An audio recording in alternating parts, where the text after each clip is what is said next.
రాజన్న సిరిసిల్ల జిల్లా స్థానిక సంస్థల ఎన్నికల్లో బీఆర్ఎస్ పార్టీ బోని కొట్టింది.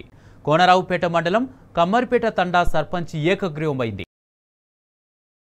రాజ్ ఇనానమస్ అయ్యారు. వార్డు సభ్యులుగా బుక్య లక్ష్మీ మాలోతు, తిరుపతి బుక్య చంద్రకళ ఏకగ్రీవమయ్యారు. కమ్మర్పేట తండా పంచాయతీగా మారి రెండోసారి ఎన్నికలొచ్చాయి. గ్రామాన్ని అభివృద్ధి చేసేందుకు ప్రజలు ఏకతాటిపైకొచ్చారు. మాలోతు రాజు తొలి నుంచి బీఆర్ఎస్ పార్టీలో ఉన్నారు. కమ్మర్పేట తండా విలేజ్ గ్రామస్తులందరం మేము ఏకగ్రీవం చేసుకోవడం జరిగింది. మరి సర్పంచి నలుగురు తోటి వార్డు మెంబర్లు అందరం ఏకగ్రీవం చేయడం జరిగింది. తండావాసులు కూడా మాకు సహకరించడం కూడా జరిగింది. మాకు కొన్ని డెవలప్మెంట్ కొరకు కూడా పనులు చేసుకోవడానికి కూడా మేము సహకరిద్దాం కూడా వాళ్ళకు మాట ఇవ్వడం కూడా జరిగింది. వాళ్ళు కూడా మాకు సహకరించడానికి కూడా సిద్ధంగా ఉన్నారు.